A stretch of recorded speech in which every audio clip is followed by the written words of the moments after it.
Welcome to the Zoe Routh Leadership Podcast, where we share all things people stuff in leadership. Learn from leaders who have done the hard yards and learn from experience. Hear from expert authors about the latest insights from culture to strategy and messy people dynamics. Get tips and insights from multiple award-winning author and leadership expert herself, Zoe Routh. Now, on with the show. Well, g'day there. It's Zoe Routh, your friendly neighborhood leadership futurist from Canada and Australia. Woohoo! This is our last interview of the year, and oh my word, it's so good to finish on such an optimistic note. My guest today is Nick Dyner. He is the CEO of Moleaer, spelled M-O-L-E-A-E-R, from molecules and aeration, Moleaer. And it's a company that specializes in nanobubble technology. What is that? May you well ask. And it's something I ask Nick first up. It is cutting-edge technology that delivers extraordinary improvements in sustainable food productions and the recovery of natural resources. Basically, it's about helping water be better, helping people use less water. That's a big deal here in Australia, and it should be a big deal around the world. So I'm thrilled to bring this conversation about Nick and the technology to you. He has had a bit of experience in Australia as well. He worked on desalination projects some time ago, and that has led him to keep asking the big questions about how can we use less water and use it better. I love this conversation. It's got some really important insights from a leadership point of view as well as from a water use point of view. So let's get into it. Well, all the way from Los Angeles, welcome to the show, Nick Dyner. Thanks, Zoe. Thanks for having me. Appreciate it. You're welcome. LA, it's such a long, long way away. And I'm really super excited to have you on the show and talk about this really cool technology called nanobubble technology, which I have no idea what that is. So I'm looking forward to finding out about it. I didn't know. That's not true. I did read a little bit about it, but I'm like, yep, need to know more. So first things first, how did you get started in this sector? And probably you need to tell us along the way, what is nanobubble technology? Yeah, thanks. I would be surprised if you had heard of it, and I would probably also be a little concerned because it would make me wonder who else is really out there actively trying to promote this new class of science or this new category into the vast number of industries where it has applicability. It is widely studied in universities. There's the number of papers that are being published is growing exponentially each year. But from a commercial or industrial scale, I think Moleaer is one of the first, and I believe the leader in bringing it to market. So I'll tell you a bit about how we stumbled into this. It was late 2016. I was finishing work with a company I had been previously part of in reverse osmosis membranes for desalination, something that is widely used in Australia. It's one of the largest markets for reverse osmosis membranes. That was a company that I was lucky to join in 2010. That brought me to Los Angeles, and I became the commercial leader for it. It was called Nano H2O, and that was eventually acquired by LG, the Korean company. And as I was finishing my work with LG in late 2016, was looking for something else to do. I was working with some other companies as well and in various consulting support roles, and met the co-founders of a company called Moleaer, which is derived from the term molecular air, because we were making basically these air bubbles close to molecular scale, meaning nanoscale. And thank you for explaining that, because the way that you pronounce it sounds very French, but it's not spelt in a French way at all. I'm like, how does that work? It's not spelt the French way, but our co-founder, our CTO, decided that Moleaer, which would be molecular, wasn't interesting enough, so he put a French twist on it. That's how you get Moleaer. Okay. Nothing more than that. But, started to do some research on nanobubbles, just Google searching. And what I first thought was just an interesting way to dissolve air in water, because you talk about bubbles, and bubbles are widely used in a process known as aeration. You're trying to put air into water to create a little bit of an aerobic environment, typically used in wastewater, but some other applications. And I started to do research on all these different areas that were being explored by universities around applications for nanobubbles that range from water treatment to washing foods without using chemicals and more sort of sanitization methods, to coating bubbles for healthcare to improve drug delivery for different types of diseases. I thought the concept around what these bubbles could do was fascinating. So myself and a few others that were the previous company I was with invested in our co-founders. That would be now January 2017. And shortly thereafter, I joined them to help grow the business. Okay, so let me just clarify a couple things. So when I read nanobubble, I'm thinking little mini robots, and maybe I'm reading too much sci-fi right now. And the current book is about having nanobots injected into your bloodstream, and they do all sorts of self-repair. Nanobubble, does it mean is an electronic thing, or does it just mean they're really small? It really is the latter, but it's a little more interesting than just really small. So when you are typically dissolving gas in liquid, you form a bubble. That bubble starts to rise. Once it reaches the surface and pops, it's gone. And during the time period that it starts to rise, you're trying to dissolve as much gas as you can into liquid. That's not that interesting from a sort of future science technology perspective. It's very important. There's not much you can do in the short period of time that a bubble sits in water. Think of a soda. Same concept applies when you're putting air or oxygen into water. Bubbles rising, reach the surface, it's gone. When you're forming a nanobubble, you're really not thinking about bubbles anymore. You're thinking about these gas nanoparticles. So think of it in terms of almost like an alternative form of chemistry. But instead of using some sort of liquid or some sort of solid-based material to make a nanomaterial, you're actually just using the gas that you apply. Air, oxygen, could be nitrogen, carbon dioxide, which is finding more and more applications. And you're putting it into a bubble that's 100 nanometers. At 100 nanometers, that's 2,500 times smaller than a grain of salt. Wow. And although not many people from our marketing side like me to use this analogy, but since we're all now experts in viruses, it's about the size of a virus. And since you can't conceptualize and think about how big a virus is, I mean, how can you think about 100 nanometers? It's very hard to think about what a gas bubble at that same size can do. But what we've done in a number of universities along the way and prior to us is really understand what happens when you start to put oxygen at that level. And you start to realize it can do a heck of a lot of things. And it starts to influence different physical, chemical, and biological reactions or processes differently than what any other gases would do, whether in a dissolved form, and certainly any bubbles would do. And so we focus on trying to harness that in a number of industries to enable these truly extraordinary outcomes for our customers, really around growing food, growing fish, cleaning water, treating wastewater, extracting oil, extracting metals and mining, et cetera. That is, I think, just very exciting. You say it's just a matter of fact, and I'm like, ah! Okay, so let's tease out, the benefits. Thank you for explaining the tech. I mostly got it. And I want to know about what this means for things like, well, let's start with the first one you mentioned, growing food. How will this benefit growing food? Yeah, that's our biggest market today. About 35 to 40% of all of our installations. We have a little over 2,000 of these, what we call nanobubble systems installed globally. About 35 to 40% are in some form of a growing facility. Could be a small vertical farm to a traditional Dutch greenhouse to even now an outdoor farm. And we're touching the irrigation water. And so what all farmers know, or all growers know, is that when you can bring higher levels of oxygen to the roots of a plant, you develop more robust and healthier roots. And once you have more robust and healthier roots, there's a lot more that's going to come from that crop. It could be more yield. It could be that the plant has to spend less time fighting disease. It can be sweeter, higher caliber fruit or vegetable, for example. And so what we've done is we've enabled these growers to bring supersaturated levels of oxygen nanobubbles to the roots to get a much healthier, stronger, more vibrant root zone. And then you get all those extra benefits around yield improvements and better quality, less losses. We also improve the water quality along the way. These nanobubbles are going to actually react with pathogens in water. The pathogens in irrigation water known as Pythium and Phytophthora. Those are the types of diseases that plants are trying to fight and what growers are trying to prevent. So we're going to also help eliminate or reduce the presence of that because the bubbles are actually going to interact with that and oxidize, which basically means eliminate or destroy those pathogens in the water. So we end up starting to deliver this solution to the grower that allows them to not only get the higher yield, but they're getting higher yields with the same water input. Essentially means they're using less water to grow food. We're also now starting to see what happens as we go to these outdoor growing or farming facilities where you're using drip irrigation, which is basically, think of tubes along the bottom or under the soil that is delivering water in a very precise fashion to each crop that's being irrigated. We're starting to see that water flows to the soil more effectively because the bubbles are actually what we call reducing surface tension. Think of how soap makes water flow more easily, makes it a little more slippery. That water gets through the soil more effectively, so you actually get the same amount of moisture you want in the soil, but with less water. So we're actually starting now also reduce the amount of water that's needed to also grow the food you want and more food out of it. And so that's one of the reasons why I've been so successful in that space, that it delivers higher yield, better water quality, and in some cases now even less water to begin with to be able to get the outcome you want.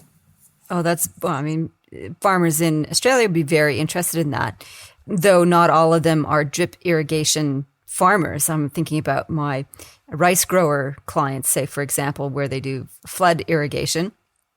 Can this technology support that, or are you not up to in the research there? Where do you sit with that? It's the latter. So for us, there's only so much we can do at a given time, as you can imagine, any company, especially an early stage or a smaller business.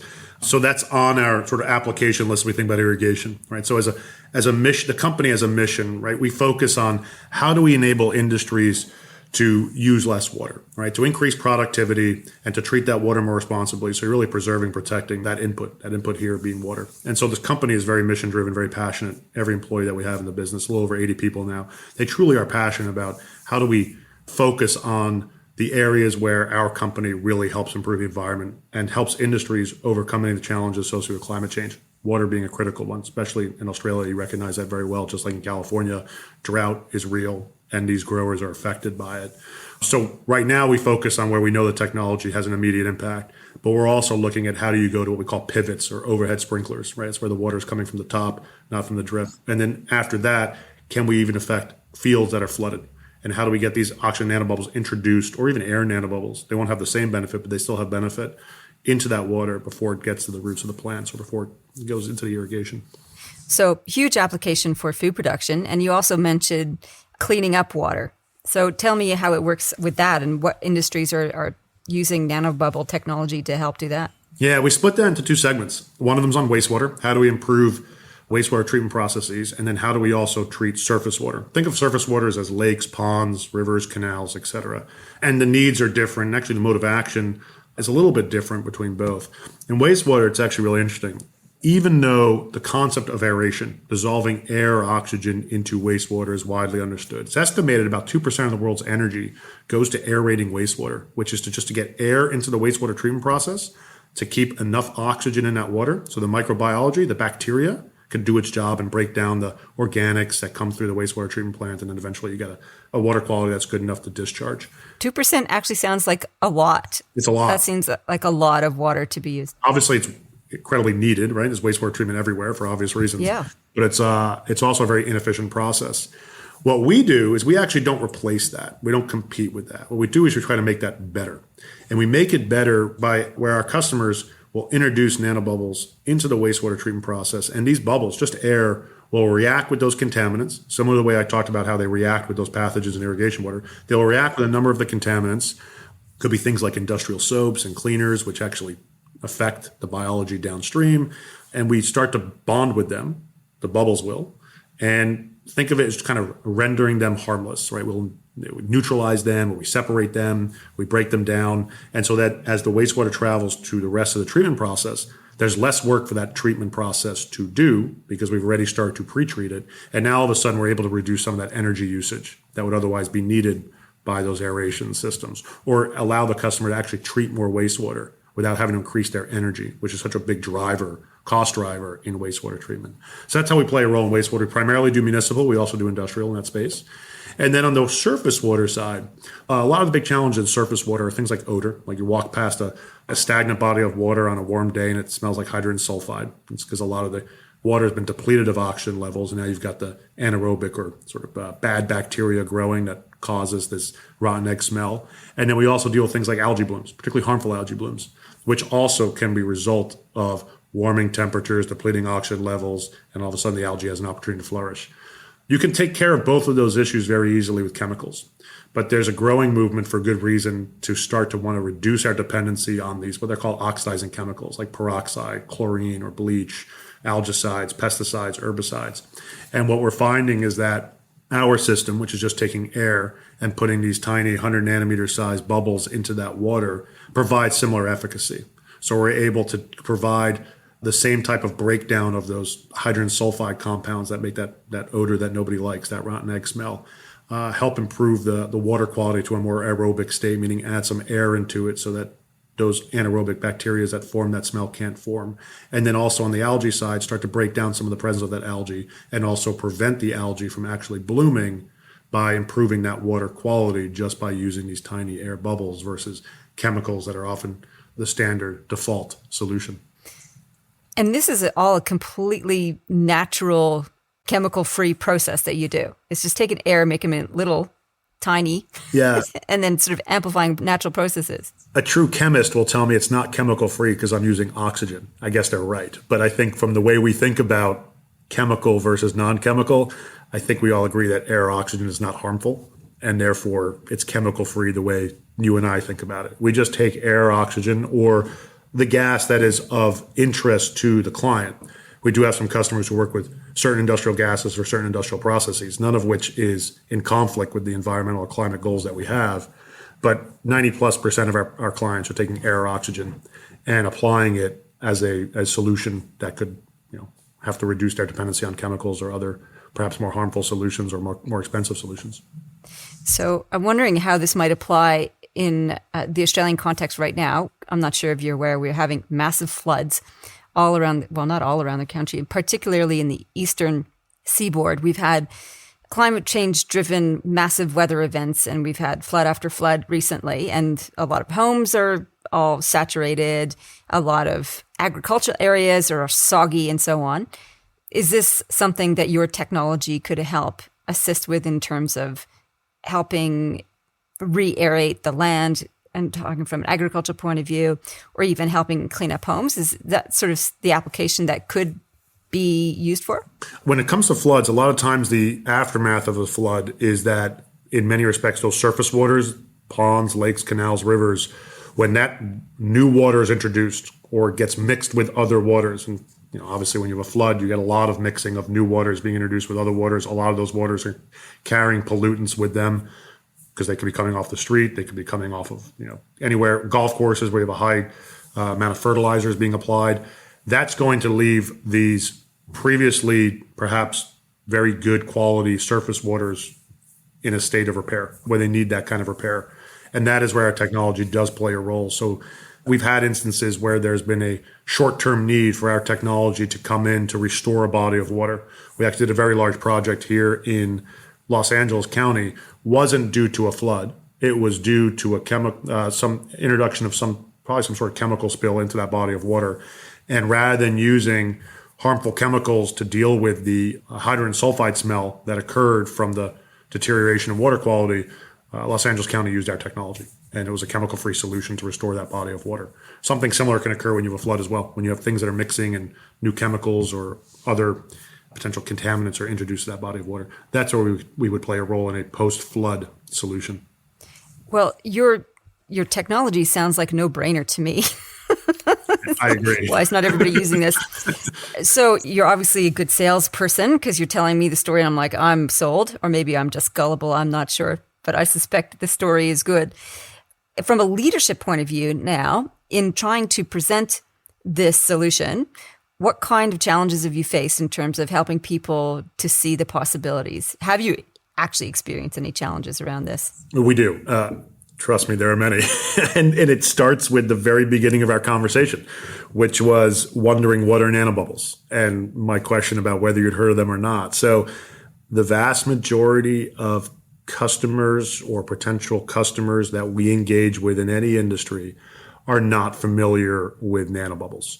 So we have this challenge of not only do I have to tell you about Moleaer and who we are, but I also have to tell you about the technology that we are trying to offer you to solve a specific problem you have.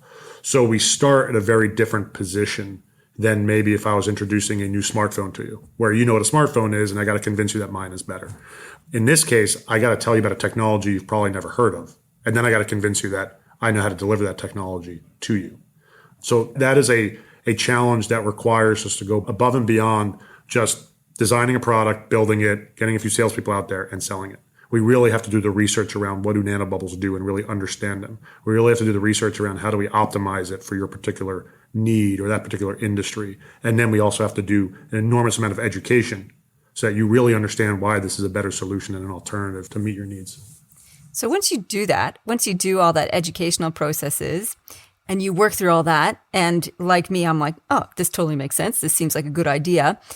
Is there, apart from overcoming the lack of knowledge and lack of awareness piece, is there any sort of mindset pushback that you get from people around this particular thing? Like, Anything else like that? Yeah, occasionally. I mean, one of the things when you deal with something that's 100 nanometers, which is why I do use that analogy I used before relative to a virus now. Obviously, I wouldn't if it wasn't maybe perhaps a little more timely now than before, is it's very hard to conceptualize something at that scale. You don't see it, no matter how many we produce. And we produce hundreds of millions per milliliter, right? An enormous concentration. In a milliliter is nothing, right? But if you start to think about, I can't see hundreds of millions, not 100 million, several hundred million of these little gas particles or bubbles, because that's how small they are. And that's very hard for someone to understand that. And so in that respect, a lot of people will say, I don't need this today. I'll wait, right? But you always have in any industry, when you are delivering something that's creating value and it's something novel, there are early adopters. And where we have been very lucky, and I think we're past early adopters because we have over 2,000 of these. We've been very lucky over the last several years, or last 4 years as we were building this and continue to build it, to find those early adopters, those innovators who say, this makes sense. I have a problem that this can solve and I want to try it. And as we do that and we get deeper and deeper into that industry where those early adopters have peers, it gets easier and easier to sell, which is why now we have several hundred different types of growing facilities that use our product because they know from their peers that this works. But every time we enter a new industry, we go through that same challenge. How do you identify an early adopter? Because, it makes sense. You're an emerging technology. You want to be with like-minded people who are ready to test things and experiment with them. They don't necessarily have a neon sign above their head saying, hey, I'm an early adopter. Come and pitch me something new and innovative. What's your process for identifying them? Well, we do cast a wide net to find them, but it's a combination of two things, right? One of them is marketing.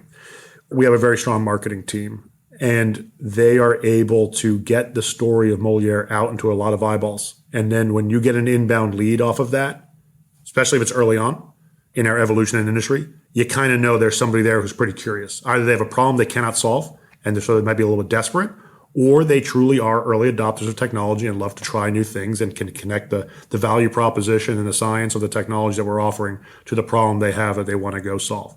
And the second is it's our sales team and their capability of knowing from the questions that we're asking and the answers they get, whether they have somebody here who is serious, who's interested, who has a problem we can solve, because we're not just interested in selling anything, and is the kind of person that fits that profile of an early adopter. But you also have to know that at the beginning, when you start out, most are going to say no because they're not early adopters and you're trying to figure out who those folks are. And then once you find one, they typically know who else are like them. And so it's that word of mouth and building that network and a network of I would use that term again, early adopters who bring our technology into that particular industry. And then they become promoters. And once you have those promoters, it gets a little bit easier and easier. I always say the first sale is the hardest, the second sale is the second hardest, and so on. From a leadership point of view, I'm curious about with the work that you did, first of all, in desalination in Australia, what kind of leader mindset and approach you had then. Has it changed at all now that you're CEO of a tech startup? Is there a difference in mindset? Is there a difference in approach? Is there a difference in ideology? I wouldn't say it is different. I would say it's an evolution from those learnings that continue. And I'll give you sort of two parts to it. There is one overarching belief I have when you are trying to commercialize something new, which is as an organization, particularly even on the commercial side, if you're not taking risks, calculated risks, you're really not trying hard enough. And you got to be prepared to make mistakes. And it's okay to make mistakes because if you're not making mistakes, you don't really know how far you can push something, all within reason. And we're never going to abandon a customer. We make a mistake, we're going to do right by that customer. We do every single time. But the other part of it too, from a leadership in the commercialization specific that one has to understand, and I did pick this up from the desalination work I did, which is, and especially in Australia, which is you really have to understand from the other side of the table, from that customer side of the table, what are the perceived risks?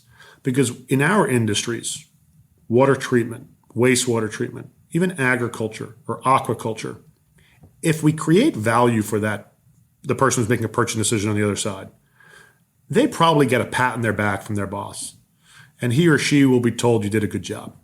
But if they bought something and it goes terribly wrong, and that terribly wrong leads to some sort of consequential outcome, they may get fired.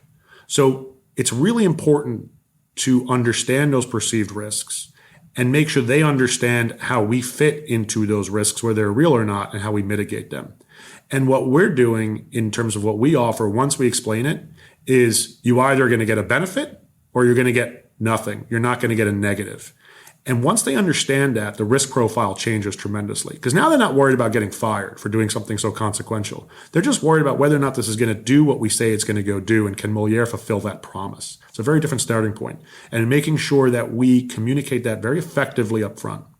Because so many technologies, particularly in water, don't succeed, not because they're a bad technology, but they're never able to overcome that perceived risk profile that the customer assumes, and aren't able to mitigate that, where the customer feels confident to take a risk and purchase that product because they're so worried about the adverse effect, not the benefit.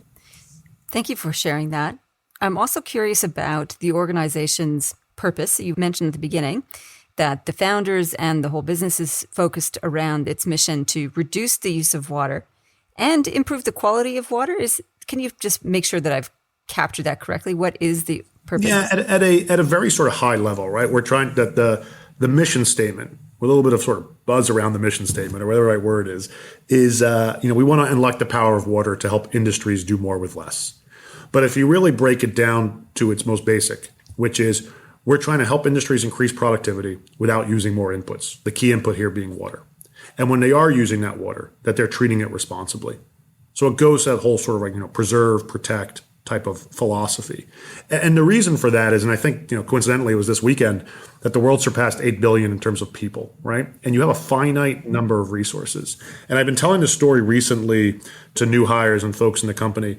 About a year ago, I was in British Columbia, outside of Vancouver with my family. And my son loves geology, loves rock. So I took him to an old copper mine where you do a tour. And on the tour guide says, if you really think about it, everything we touch in this world started out as either being mined or grown. And I left that thinking, again, the commonality of those two things is water. You cannot mine, whether it's a metal or oil, and you cannot grow without water. Water is the connector between that. And when you think about, with a growing population, you need to extract more metals, especially as this electrified economy is ongoing. We have to figure out how do we get more copper? How do we get more metals to support that move from fossil fuels to batteries? And when you think about a growing population, you have to feed it. So how are you going to grow more food? And you only have a finite amount of water. Right? You can't really produce more water. Desalination is one way to produce more fresh water. It's expensive. It's effective, but it's expensive. So how do you enable industries to be able to keep up with what's inevitable demand because of a population growth without exhausting the inputs necessary to produce those resources? Because then you have a real problem. And that problem is going to disproportionately affect those who can't afford those resources when they start to have a supply constraint. So that's how we think about it in terms of a much more, so I'm getting a little granular, but on a sort of macro level, the granularity of why that mission is so important. I think it's really, really absolutely important. And for me, it signals a shift in approach to how we're looking at resources. So I love that you share that story with your son about, everything is constructed, either we grew it or we dug it out of the earth. And that's really an extraction mindset, isn't it? We're standing on planet Earth and we're using its resources. And now your technology, your business is all about, hang on a minute, we can't just keep taking things out and using it willy-nilly. We're kind of reaching capacity for that. We've got lots of problems that have come as a result of that. So in her book, Donut Economics, not sure if you've read it or not, by Kate Rayworth, it was fantastic. She talks about the shift needed to go from extraction mindset to regenerative mindset. And your business sort of sits in the bridge to that, I guess, if you like. So it's about reducing extraction and being more sensible and useful with it. I'm wondering if you see your business as sort of on the cusp of a changing mindset about how we view our resources. Do you get a sense of that for yourself? Yes, but that's because I live it every day. I don't know if I have an objective point of view that says that the majority of people or enough people are truly appreciating that challenge. And to some extent, I am concerned they are not. And some of the examples I use, because it makes it more not only personal, but also tangible for people, is, when you read Heinz, right? Ketchup prices are going up in part because there's a shortage of tomatoes that are not available because of the drought in California. And so I don't know if enough people recognize that, right? And that's where I say, I wonder why people aren't talking about that more and thinking about how do we enable a farmer in California to still grow the tomatoes that are needed so I can put ketchup on my French fries, or my kids can, who basically use a French fry as a medium to get ketchup in their mouth. So the fact that there's not enough awareness about that, I say it bothers me because I have a bias. Like I said, I'm in this every day, but I do get concerned that that's not well enough understood. But I hope that shift is changing. And I think it's inevitable that it will, because if the solutions don't keep up with the problems, we're all going to start feeling it more and more. And our goal at Moleaer is to try to address the problems that we can solve to alleviate some of that pain that people may feel. I think you've hit on something that is really important, actually, is people don't actually see the system within which they exist. The ketchup being an example of that. The ketchup is part of a system, an ecosystem that we are all part of. All we see is the ketchup and the prices going up and complain, it's inflation. I think in Australia, because it's been in the news so much over the last 6 months, the floods here have wiped out a number of different crops, which has led to crazy prices for different foods that were wiped out, like lettuce. Lettuce went up to like $12 a head at one point, which is pretty crazy. That's not normal. And because of the floods at the moment, future crops are going to be in short demand and prices will go up as well. Are people going to the shops and going, oh, why are the prices going up and why are there no vegetable?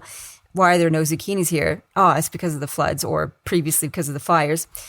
In Australia, I think we are very anchored to the environment because it's had such a massive impact on us. That's not always the case in a country like the US, which is as vast as Australia, but its population is so much bigger. You may be disassociated from the systems which provide you with your food. And I think that's a really useful observation. And I think in working in agriculture too, it's one of the common complaints that a lot of farmers and primary producers make is that people don't get where their food comes from. It's this constant educational battle about the meat on your plate, the milk in your fridge comes from a primary producer working on that. And it's the work that we need to do as educators and as leaders is to help people see the system in which they're operating. And this is a big leadership challenge and a big mindset shift that people need to make as well, and start to care about the nanobubbles in Californian water that can enable better producing tomatoes, not just so that you can have ketchup at a convenient price, but because it allows food security down the track, which is probably the bigger threat that we are not as concerned about or as aware of because it's a little bit down on the horizon. So that was just me waxing lyrical. I want to ask you a question now. Thank you for allowing me the stage for a second. But what you were just talking about is vital. And there are some countries that are highly attuned to it. Singapore, the UAE, they are at the government level investing heavily in ensuring that they are food secure by a certain date, 2030. One's a little earlier than that, one's a little later than that, but it's around that 2030 timeframe. And you have to adapt and change how you grow food. Not only because Singapore and the UAE are not, the easiest places in the world to grow a vast range of produce that you want, but also because of that concern as to whether or not they'll be able to import those foods in the future from Australia, from the United States, from wherever, due to a number of issues, climate change being one of them, and whether those locations can continue to grow at the output that's necessary to feed them as well as their own domestic population. Is Singapore actually growing any food? Have they got lots of vertical farms there and vertical farms / greenhouses. They've made a mandate to invest there. Wow. Okay. So let's fast forward 20 years or it could be a little bit longer. I'm not sure. With your vision of what nanobubble technology can do, let's say we've been successful in educating people, hey, you're actually part of a system here and we need to do some things like dealing with our water supply and our water security. What do you see as a blue sky horizon, a possibility of 20 years down the track? How do you see this rolling out and leading to positive change? Yeah. So first and foremost, we wouldn't start this podcast with you wondering what nanobubbles are. You would in 20 years from now know nanobubbles as well as any other technology that is, typically used in sort of water and these industries like agriculture and whatnot. So that's my first goal. to make it that relevant that we all as consumers understand the role this technology plays. But then more importantly than that selfish goal I have on the branding side or on the category side, from a food perspective, starting with that industry, I want nanobubbles to have been able to reduce the amount of water necessary to produce the amount of food that's needed to meet that demand. So for example, in California today, about 80% of California's water goes to irrigation. California is obviously the largest farming state in the United States. If all of a sudden we were able, now all of a sudden 20 years from now, we were able to bring that down by 10%. So 72% of the water is now going to irrigation. That's an enormous amount of water that now becomes available to the community being the Western United States. That has an enormous impact, right? It eliminates the need for things like desalination potentially or wastewater reuse, these effective but very expensive, very complex processes that are needed to overcome water shortage. In aquaculture, we all want to continue to eat fish. It's my favorite sort of food category. But to make sure that we're able to grow things like salmon and shrimp in a sustainable manner. Today, if you grow salmon offshore, you may have issues with the seafloor. You're decimating the seafloor because of fish waste, food waste. We already help restore that. We do that in Chile through our partners down there. We use oxygen nanobubbles to restore the seafloor below the sea cage. So rather than thinking about, well, you can't grow salmon anymore because it's destroying the seafloor, let's make sure we have a solution to prevent the destruction of the seafloor so we can continue to grow salmon offshore in a more, quote, sustainable manner. And same thing in wastewater, right? In 20 years from now, I want to see that energy consumption drop. So if it's 2% of the world's energy, it goes to 1.5% of the world's energy. 0.5% is enormous savings. So that's where we really see that impact, right? And of course, you can't do that with just one customer in each segment. You really have to make this become standard kit, for lack of a better term, in the process by which you irrigate water and grow food, in the process by which you grow salmon, shrimp, and other fin fish, crustaceans, and whatnot, in the manner in which you treat wastewater through a treatment plant, in the manner in which you treat surface water. That's how we think about that sort of long-term vision of impact. And then when you really add it up, and we sort of kind of said that water, food, energy nexus, that you're using less water to grow more food with less energy. That's how this all comes together in terms of creating that big impact. It's very exciting. Thank you. That was one of the most positive views of the future I've heard for a while. I have to be an optimist to do this job. You absolutely have to be an optimist. So let's talk about another element of the leadership challenge around this. It's not just educating people about nanobubbles, thinking about scalability. And hopefully you've been working on this whole challenge. There's only 8 of you working in a small different sector to achieve that global impact. Apart from the technical challenges of getting more people, the leadership challenge of trying to scale so that you can have global delivery, what do you think are the leadership challenges involved in that? Yeah, I'll categorize some simple words. The first is clarity, right? Providing clarity to the organization and any other stakeholders who are sort of within our orbit to help us really understand what it is we're trying to do and making sure the goals of the organization, not most of the top, I don't mean top meaning at the CEO level, top meaning the overarching goal and then the sub goals that come for it are clearly understood. The reason why clarity matters is through clarity you get focus. And focus is really hard for a nanobubble company, especially Moleaer.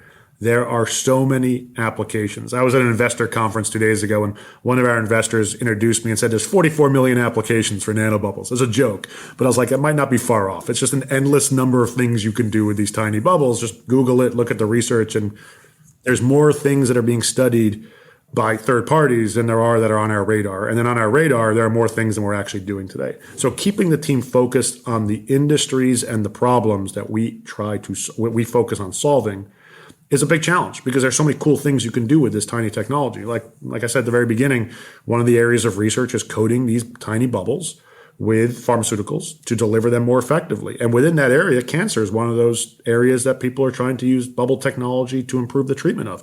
Who doesn't want to be part of that? And the problem is that's so different from everything else we do and so far away from being something that's commercially available or viable. It's too hard for us to focus on that today. Down the road, I would love to, and I hope we're part of that. So keeping that focus is the other part of it.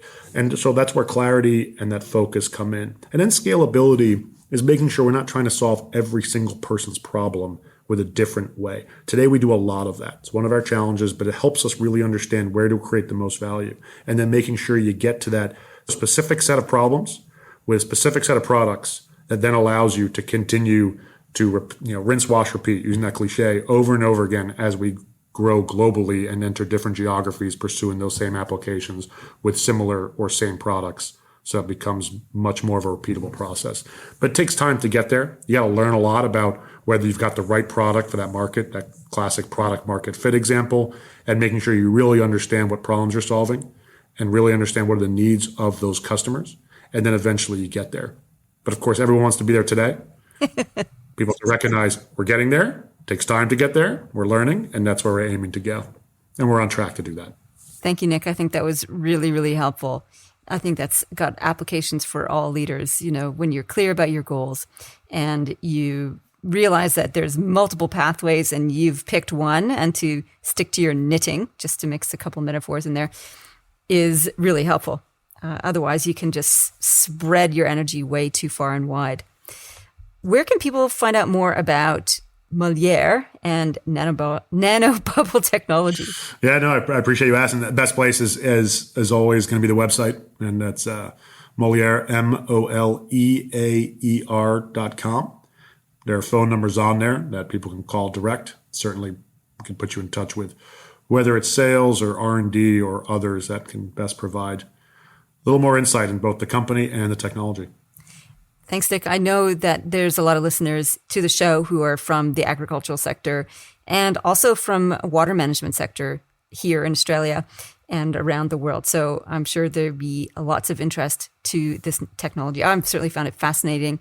I love your vision for the future. And when good people come together to focus on some of the world problems, a lot of good things can happen as a result. So thank you so much for the work that you're doing out in the world, and also for coming on the show and telling us all about it. It's been absolutely fascinating, and it's been, I'm really deeply grateful for your time today. No, thank you. I appreciate the opportunity. There was so much goodness in that conversation. I loved hearing about the technology, and I love the future that Nick paints about what could happen if we implement this technology and the difference that it could make to our planet and our resources. From a leadership point of view, there were some great insights here. And I think the observation that trying to help people see how much they are part of a really complex ecosystem, and how something like the prices of a product on a shelf, be it ketchup or a price of a lettuce, work backwards from that. And you have people who are working on the land, people who are working in natural resource management, doing the best with what they've got. And sometimes technology can help them do that better. And if we can assist them to do that, so much the better. So I think from a leadership point of view, our roles as leaders is to, first of all, help ourselves learn to see the greater systems in which we operate so that we can see and navigate this complexity better. And then we can also design, this is sort of the very advanced leadership skill required, then we can start to design systems that can be better systems, healthier systems. I'm talking not just ecological systems, but food distribution systems, say, for example, economic systems, say, for example.